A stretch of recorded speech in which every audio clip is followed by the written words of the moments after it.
नमस्कार प्यारे दोस्त, मैं रुपेश मिश्रा स्वागत करता हूं आपके अपने चैनल ड्रीम्स अनलॉक पर। कैसे हैं आप लोग? उम्मीद करते हैं आप लोग बहुत अच्छे होंगे और अपनी पढ़ाई को निरंतर कर रहे होंगे। दोस्त, हम हिंदी के लिए एक कक्षा कर चुके थे। आज ये हमारी दूसरी क्लास है। पहला क्लास जो हम पढ़े थे प्यारे साथी, उसमें हम संज्ञा और सर्वनाम पढ़ चुके थे। आज यह क्लास होगी कारक और विशेषण की। तो चलिए ज़्यादा बात न करते हुए क्लास को हम शुरू करते हैं। कारक, पहले समझते हैं कि कारक क्या है।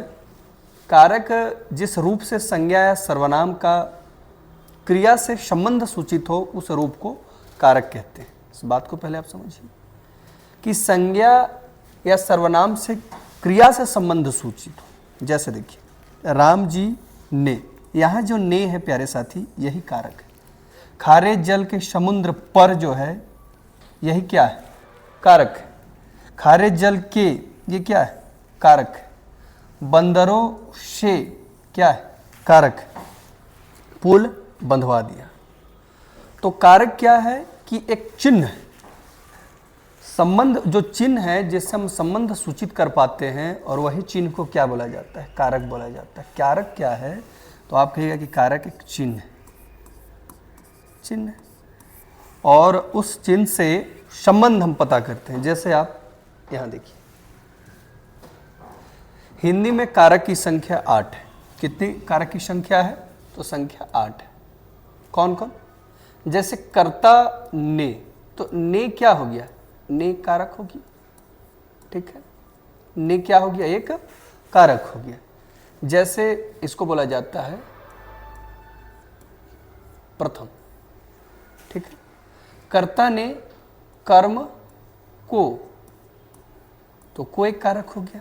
कर्ता ने कर्म को, आप बचपन में भी पढ़े होंगे, सेम वही चीज यहां भी पढ़ना है कि कर्ता ने कर्म को करण से भी होता है, या प्यारे साथी द्वारा भी होता है। संप्रदान के लिए, या दोस्त को भी होता है इस पर, के लिए या को, बहुत ध्यान से आप समझेंगे। आपादान से संबंध का, की और के, अधिकरण में और पर, संबोधन हे या अरे होते, ठीक है। तो ये कारक, कर्ता ने कर्म को करण से या द्वारा, संप्रदान के लिए या को, आपादान से, संबंध का, की, के, अधिकरण में पर, और संबोधन हे या अरे, ठीक है। अगला आते हैं, देखिए विभक्तियों का प्रकार, विश्लिष्ट और संश्लिष्ट। कारक जो है, अगर इसको विभक्त किया गया तो इसके दो प्रकार में इसको विभक्त किया जाता है। पहला विश्लिष्ट है, वो ध्यान समझिएगा, और दूसरा जो है वो संश्लिष्ट है। जैसे संज्ञाओं के साथ आने वाली विभक्तियां विश्लिष्ट कहलाती, जो संज्ञा के साथ आती। मैं आपको पहला कक्षा जो पढ़ा, इसलिए मैं आपको कहा कि पिछली क्लास आपको याद होना चाहिए। पिछले क्लास अगर आप अच्छे से याद करके रखेंगे तो आपको आगे समझने में किसी प्रकार से कोई दिक्कत नहीं होगी।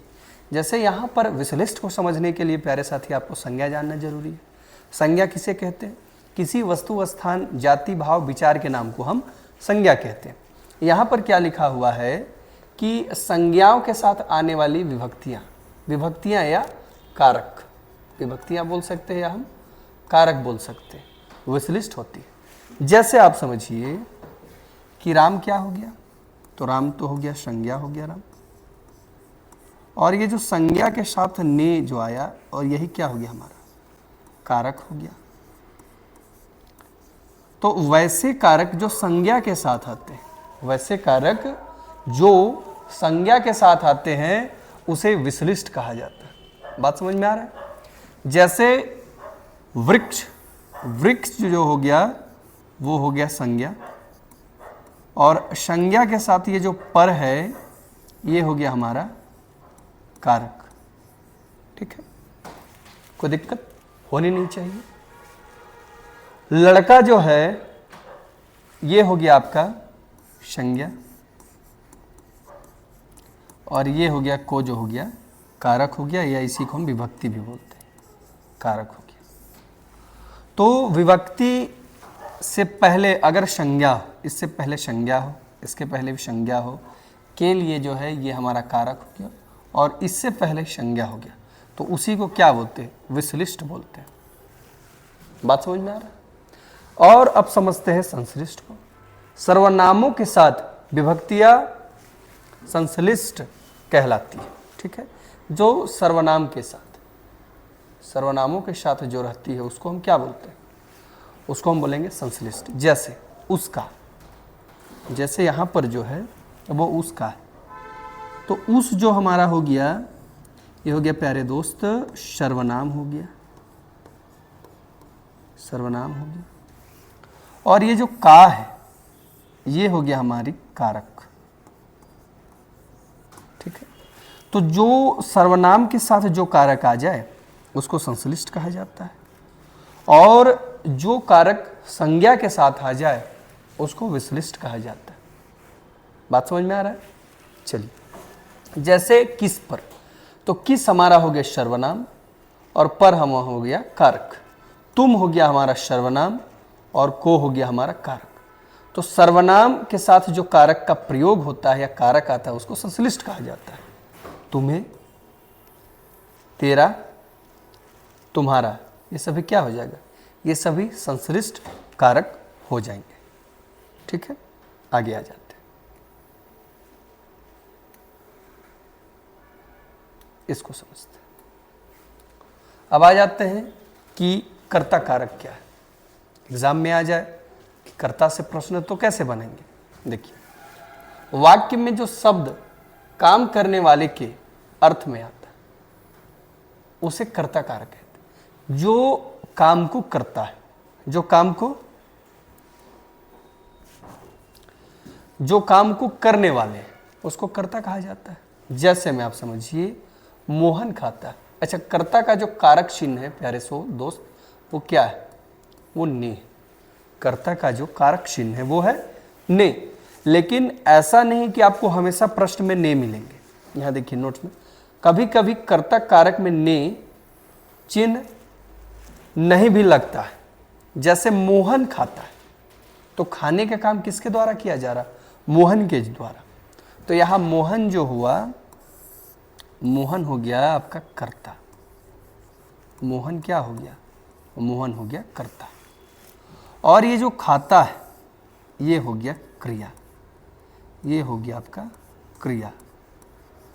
ठीक है, ये हो गया क्रिया। मनोज ने, तो ने लिख दिया तो बड़ा आसान हो गया मेरे लिए छाटने के लिए। अगर ने ना लिखे तब भी वो करता हो, तो ये हो गया कर्ता। और ये जो लिखा है ये हो जाएगा आपका क्रिया। क्रिया हो जाएंगे। और ये जो पत्र है ये हो जाएंगे कर्म, जिसको ऑब्जेक्ट बोला जाता है इंग्लिश में। ये ऑब्जेक्ट हो जाएंगे। तो कर्ता कौन हुआ? जो काम को करने वाला है, और काम को जो करने वाला है उसी को हम क्या बोलेंगे? कर्ता बोलेंगे। कोई दिक्कत? अगला पर आ जाते हैं। ठीक है, यहां आ जाते हैं। जैसे यहां, अच्छा अब आ जाते हैं कर्म कारक। कर्ता कारक समझ लिए। कर्म कारक क्या है कि जिसका जो कारक चिन्ह है वो है को। जिस संज्ञा सर्वनाम पर क्रिया का प्रभाव पड़े उसे कर्म कारक कहते हैं। पहला बात तो मुझे को ढूंढना है। जैसे यहां पर आप समझिए मां बच्चे को सुला रही है, तो मां जो हो गई काम क्या है? सुलाने का। कौन कर रही है? तो मां। तो माँ क्या हो गई, अभी जस्ट हम पढ़े, माँ हो गई कर्ता। ठीक है, ये सुला रही है, ये क्या हो जाएगा दोस्त, ये हो जाएगा क्रिया। ठीक है, किसको सुलाया जा रहा है, तो बच्चे को सुलाया जा रहा है।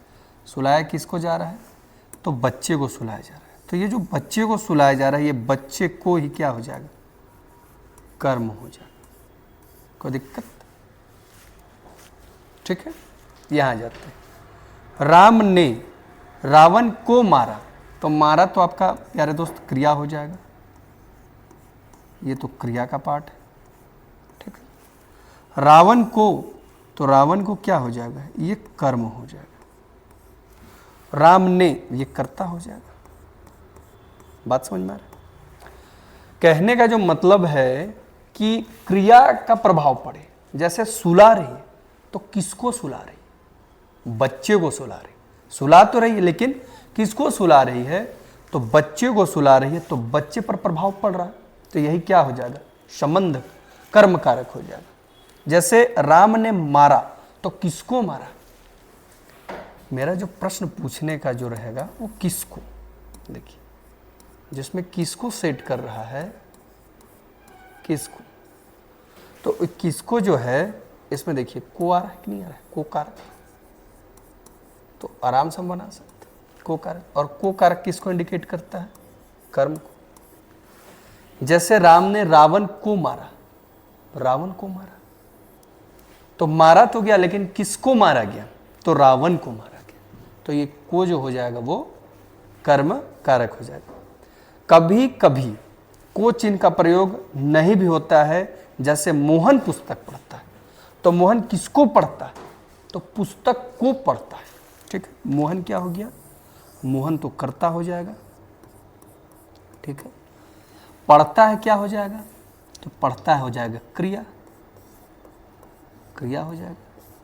और पुस्तक को पढ़ता है, तो पुस्तक क्या हो जाएगा, कर्म हो जाएगा। तो हमेशा आप को ढूंढते रहेंगे, आपको समझना पड़ेगा कि कौन कर्ता है, कौन कर्म है।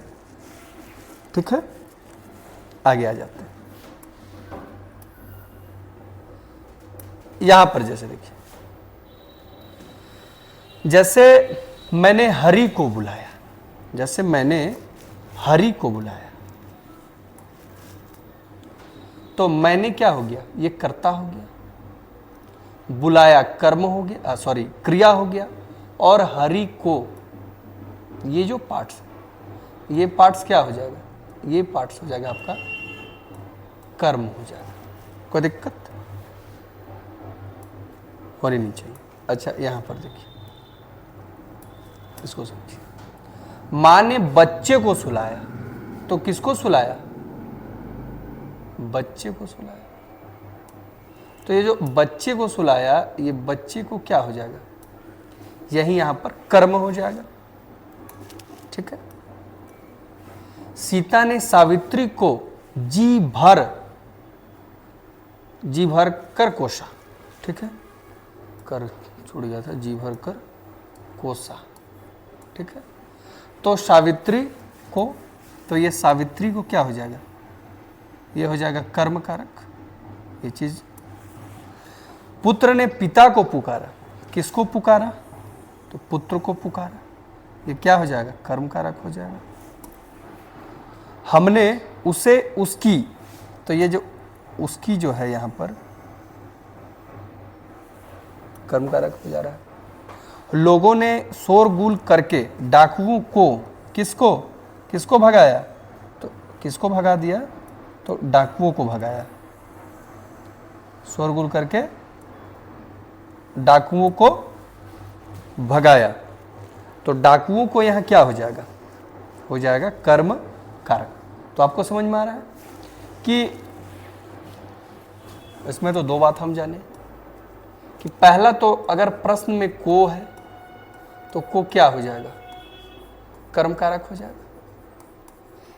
एक बात और समझिएगा, यहां पर आप जब पढ़ेंगे संप्रदान, संप्रदान कारक, वहां पर भी को होता है। तो आपको उस समय मैं दोनों में अंतर बताऊंगा कि इस को में और इस को में क्या अंतर है। चलिए अब समझते हैं हम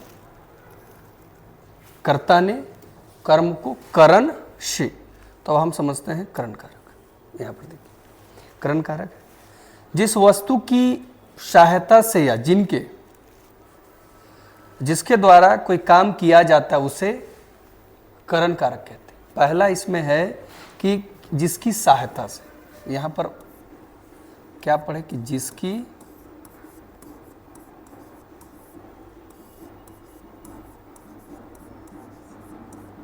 जिसकी सहायता से। जैसे आप समझिए हम आंखों से देखते हैं, देखते तो हम हैं लेकिन देखने में जो हमारी सहायता करता है वो क्या है, वो आंख है। तो आंखों से ये कैसा हो जाएगा, ये करण कारक हो जाएगा, ये करण कारक हो जाएगा।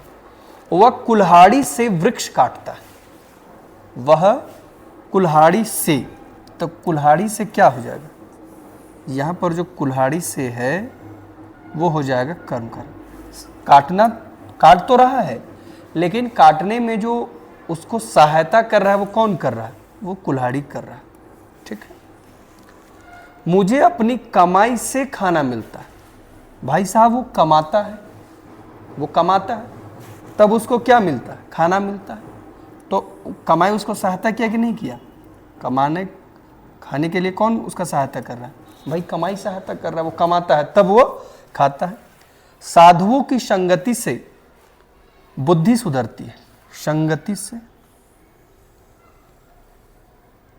भाई साधु के साथ हम रहे तो वो सहायता किया हमको, क्या सहायता किया कि बुद्धि सुधरने में।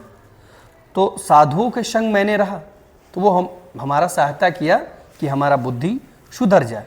तो यहाँ पर देखिए कि से का प्रयोग हुआ, लेकिन से का जो प्रयोग है किसी की सहायता या जिसके द्वारा कोई काम को पूर्ण किया जाता है या पूरा किया जाता है या कोई काम को किया जाता है। जैसे काटने का काम, अगर मान के चलिए कि मुझे पेड़ काटना है, लेकिन अगर मैं कुल्हाड़ी लेके नहीं जाऊं तो क्या हम पेड़ काट सकते हैं, तो हम पेड़ नहीं काट सकते। तो हम पेड़ काटने गए कुल्हाड़ी लेके, तो हमारे काम को जो पूर्ण करने के लिए जो सहायता किया वो कुल्हाड़ी किया, तो कुल्हाड़ी से।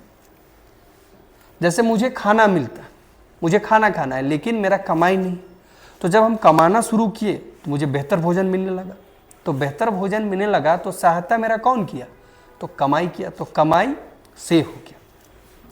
साधुओं के साथ मैंने संगति किया, संगति से बुद्धि सुधर गई, तो साधुओं के संग में आया तो मेरी बुद्धि सुधरी, ये पूर्ण काम हो गया। कब, कैसे, जब मैंने साधुओं के साथ संगति किया। बात समझ में आ रहा है। चलिए अब हम समझते हैं संप्रदान कारक। जिसके लिए कोई क्रिया काम की जाती है उसे संप्रदान कारक कहते हैं। संप्रदान कारक का पहला हो गया के लिए, एक तो हो गया। अच्छा, दूसरा जो इसका कारक चिन्ह है वो है को। एक तो के लिए और दूसरा जो है वो है को। जैसे शिष्य ने अपने गुरु के लिए सब कुछ किया, यहां बोला गया है कि जिसके लिए कोई क्रिया का काम की जाती है। जैसे देखिए क्रिया जो है यहां संप्रदान बोले तो समर्पण। शिष्य ने अपने गुरु के लिए सब कुछ किया, तो सब कुछ किसके लिए किया, शिष्य ने किसके लिए समर्पण दिया, गुरु के लिए। तो यहां जो गुरु के लिए है ये कैसा हो गया, तो गुरु के लिए है, यही क्या हो जाएगा, संप्रदान कारक हो जाएगा। पहला आपको के लिए ढूंढना है और दूसरा आपको ढूंढना है को। यह को भी है, जैसे गरीब को। ठीक, अगला आ जाते हैं, तीसरा पहले समझते हैं। वह वरुण के लिए मिठाई लाया, तो किसके लिए लाया, अरुण के लिए लाया। तो अरुण के लिए जो है यहाँ पर क्या हो जाएगा, अरुण के लिए जो है ये हो जाएगा आपका संप्रदान कारक। अरुण के लिए जो है वो क्या हो जाएगा, संप्रदान कारक। अच्छा, एक चीज हम समझते हैं, कि जैसे मैं आपको बताया कि कर्म कारक जो है उस पर भी को लगा है और जो संप्रदान कारक है उस पर भी को लगा है, तो फिर दोनों में क्या अंतर है, तो इसको समझते हैं। जैसे यहां एक एग्जाम्पल जो है इसको पहले समझ लीजिए, तो आपको बेहतर समझ में आ जाएगा। जैसे आप गरीबों को धन दीजिए, तो आप पहले समझते हैं आप क्या हो गया, तो आप कहेंगे कि आप तो हो गया कर्ता, ठीक बात। अच्छा, दीजिए क्या हो गया, दीजिए हो गया क्रिया। धन यहां पर क्या हो गया, किसको देने की बात हो रहा है, धन देने की बात हो रहा है, तो धन क्या हो गया, कर्म हो गया। मैं आपको पहले भी बता चुका हूं जब कर्म में पढ़ाया जस्ट अभी, कि कर्म जो है कभी कभी को का प्रयोग उस पर नहीं होता। तो यहां पर जो पहले से कर्म आया हुआ, तो उस कंडीशन में गरीब को क्या हो जाएगा, गरीब को हो जाएगा संप्रदान, संप्रदान हो जाएगा, कोई दिक्कत। जैसे बहुत सारा यहां पर एग्जाम्पल है, इसको समझिए। नीचे वाक्यों पर ध्यान दीजिए। जैसे कर्म और संप्रदान में को का अंतर हम कैसे समझेंगे। जैसे कर्म क्या, हरि मोहन को मारता है, तो यहां मोहन को जो है ये सीधे हो गया कर्म, मोहन को मारता है ये सीधे रूप में हो गया कर्म। अच्छा, क्यों हो गया इसको समझिए। जैसे हरि जो है, हरि क्या हो गया, हरि हो गया कर्ता, मारता है क्या हो जाएगा, मारता हो जाएगा क्रिया, मारता हो सो क्रिया हो जाएगा, और मोहन को ये क्या हो जाएगा, कर्म हो जाएगा, क्योंकि सीधे क्रिया जो है कर्म पर प्रभाव डालता है। लेकिन ये संप्रदान वाला समझिए, हरि मोहन को रुपए देता है, तो हरि तो पहला हो गया कि हरि जो है ये हो गया कर्ता हो गया,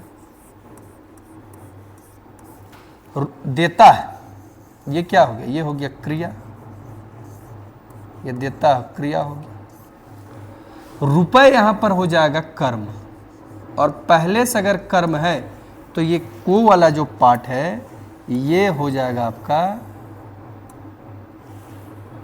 संप्रदान,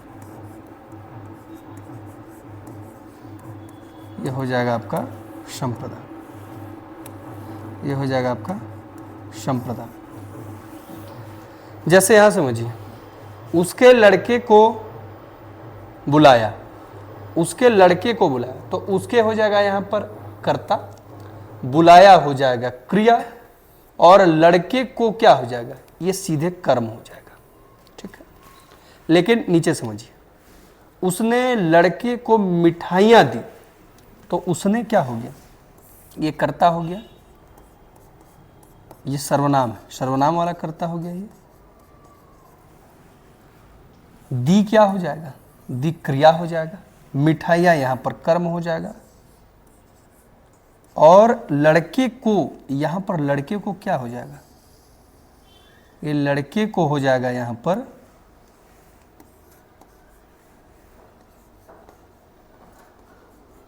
संप्रदान हो जाएगा, कोई दिक्कत।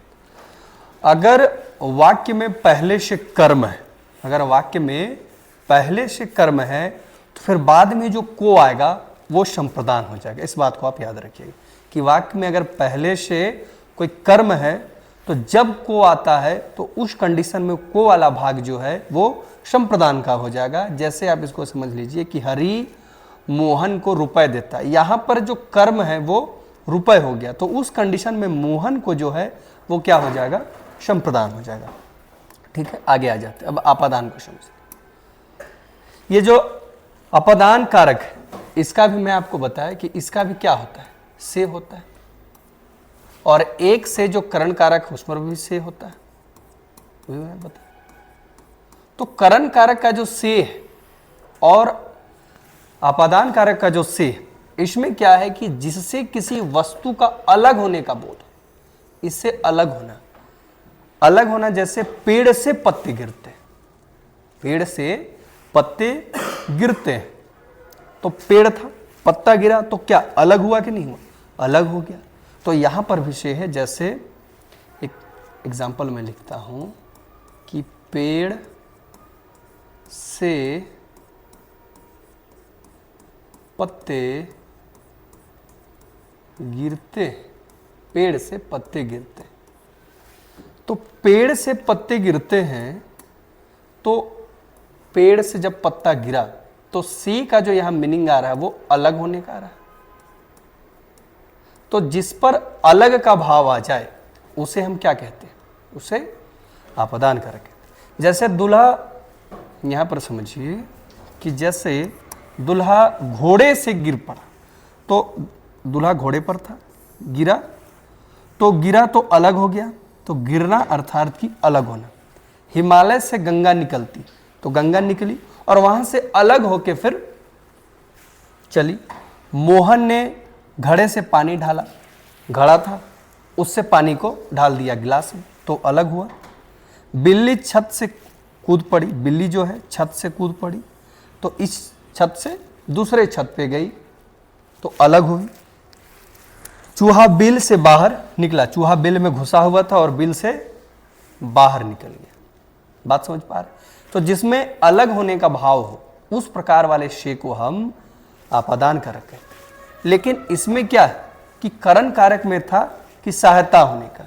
जैसे अगर इसका एग्जाम्पल देख ले तो वह कुल्हाड़ी से वृक्ष, कुल्हाड़ी से वृक्ष काटता है, तो कुल्हाड़ी से वृक्ष काटता है। यहां पर भी से है प्यारे दोस्त, लेकिन ये जो से है वो सहायता के लिए आया है, अलग नहीं हो रहा है। यहां पर सहायता का भाव प्रकट हो रहा है। चलिए आगे समझते हैं। अब संबंध कारक को समझते हैं। उम्मीद करते हैं कि आप करण कारक और आपादान कारक का भी अंतर समझ गए होंगे, और कर्म कारक और जो संप्रदान कारक में जो को है उसको भी आप समझ गए होंगे। अब आ जाते हैं संबंध कारक के विषय। शब्द के जिस रूप से संज्ञा या सर्वनाम के संबंध का ज्ञान उसे संबंध कारक कहते हैं, जिसमें क्या होगा कि संबंध के विषय में बताया जाए। जैसे यहां समझिए संबंध क्या है। पहला बात है कि संबंध कारक का जो कारक चिन्ह है वो है का, की और के। जैसे राम की किताब, तो यहां पर की है, संबंध कारक को बता रहा। श्याम का घर, संबंध कारक को बता रहा। प्रेमचंद्र के उपन्यास के, संबंध कारक को बता रहा। भारत तेंदु के नाटक के, संबंध कारक को बता रहा। चांदी की थाली, संबंध कारक को बता रहा। सोने का गहना, संबंध कारक को बता रहा। भाई साहब जिसमें का, की और के का प्रयोग हो, का, की और के का प्रयोग हो, उसे हम संबंध कारक कहते हैं।